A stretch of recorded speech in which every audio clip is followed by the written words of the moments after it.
Allah berfirman, misal contoh, salah satu sumber yang haram yang kita lihat sekarang memang di Indonesia ini sudah merata di masyarakat. Dan kita seakan-akan subhanallah sudah kena dengan hadis baginda Nabi SAW, akan tiba satu zaman nanti di mana tidak ada satupun umatku yang bisa luput dari riba. Masalah riba misalnya. Bukankah sekarang teman-teman sekalian sampai pada tingkat apapun dicicil dan berbunga? Bukankah orang kalau mau beli baju, orang kalau mau beli elektronik, orang kalau mau beli kendaraan, orang kalau mau beli rumah, semuanya dihubungkan dengan masalah riba. Dan ini berbahaya sekali. Riba ini bukan hanya sekedar sesuatu dosa yang seperti zina yang dasarnya besar misalnya. Tapi apa kata Nabi SAW dalam hadis yang sahih riwayat Imam Ahmad? 1 dirham riba lebih berat daripada 36 kali berzina. Bayangkan kalau kita berzina, naudzubillah, sekali, sudah berat hukumannya. Sudah cukup Allah datangkan penyakit kelamin untuk dia sebenarnya. Sudah cukup Allah akan coba dengan bangkrutnya usahanya, ribut dengan istrinya dan suaminya, anaknya jadi sakit dan beragam macam cobaan akan datang. Bagaimana kalau seandainya 36 kali berzina? Padahal 1 dirham, 1.000 rupiah riba. Baik teman-teman sekalian, masih pakai kartu kredit sekarang, memaksakan diri untuk pakai. Apa itu? Dipaksakan untuk menyicil sesuatu. 0% kok Ustaz? Baik 0%. Taib, kalau seandainya Anda terlambat 1 hari saja, bukankah kena bunga 50 rupiah? 50 ribu rupiah? 50 ribu bisa saya jangkau, gaji saya 3 juta. Benar, tapi 50 ribu rupiah kalau kita hubungkan dengan hadis tadi, lebih berat daripada 36 kali berzina. Untuk apa? Kenapa harus paksakan diri melampaui kapasitas? Kenapa kalau tetap pakai kendaraan yang lama dulu sampai dikumpulkan dana supaya kita bisa beli yang cash? Kenapa kita tidak sabar teman-teman sekalian? Toh perangkat di tubuh kita masih aman.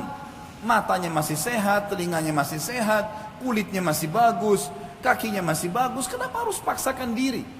Sementara memang riba, sebagaimana tadi qari kita membaca ayat Al-Quran yang luar biasa.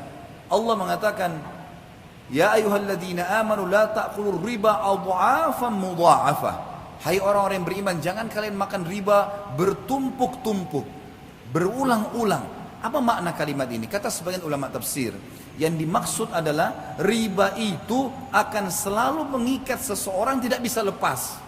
Makanya setiap cicilannya berjalan berapa bulan ditawarkan lagi yang lain, digoda lagi sama syaitan dengan yang lain. Minimal harus ada yang nyantol. Dan 1 dirham riba lebih berat daripada berzina. 36 kali berzina.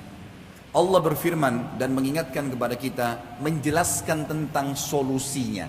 Lalu apa yang saya harus lakukan Ustaz? Jawabannya Allah yang berfirman dan kekal sampai hari kiamat ditelawakan. Surah Al-Baqarah 276. Dan bagi teman-teman yang masih terikat dengan riba, baca Al-Baqarah 2 ayat ini, 275 sama 276. Tapi saksi bahasan di sini 276-nya. Kata Allah Subhanahu wa taala, "A'udzubillahi minasyaitonir rajim, yamhaqullahu riba wa yurbis shadaqat." Allah pasti memusnahkan riba dan menyuburkan sedekah. Apa maksudnya memusnahkan riba? Kata para ulama tafsir, yang dimaksud musnah hartanya, hasil riba itu tidak akan bermanfaat buat dia, selalu bermasalah. Beli elektronik akan selalu bermasalah buat dia, beli rumah dari riba akan selalu tidak tenang di dalamnya, terjadi pertengkaran-pertengkaran, makanan minuman yang didapatkan dari hasil bunga riba atau dari riba itu juga akan mendatangkan penyakit-penyakit dan seterusnya. Memusnahkan harta itu dan memusnahkan bagi pemakannya. Sesuai dengan hadis Nabi SAW, Allah melaknat pelaku riba, penulisnya, saksinya, semua kena. Maka harus hati-hati. Dan Allah menyuburkan sedekah. Bagaimana mempertemukan teman-teman sekalian antara riba dengan sedekah? Bagaimana kita mempertemukan antara riba yang orang transaksi jual beli bertambah berbunga dengan sedekah? Sedekah seakan-akan kita tidak dapat apa-apa. Para ulama tafsir mengatakan yang dimaksud adalah kalau seseorang mau diluaskan rezekinya dan dia tidak akan perlu bergantung pada riba dan hutang, maka dia harus rajin bersedekah. Makin besar dia keluarkan sedekah, maka minimal balasannya 10 kali lipat. Sebagaimana Allah berfirman dalam Al-Quran. Dan kita sebagai orang beriman yakin dengan firman Allah. A'udzu billahi minasyaitonir rajim. Faman ya'mal minas salihati. Maaf, ayatnya adalah Man ja'a bil hasanati falahu asyru adhafiha. Al-ayat. Siapa yang melakukan satu kebaikan termasuk sedekah di dalamnya, maka Allah akan datangkan 10 kali lipat. Sebenarnya kita kalau sedekah 5.000 rupiah, 50.000 rupiah, 100.000 rupiah, 1 juta rupiah, atau makin besar maka makin bagus.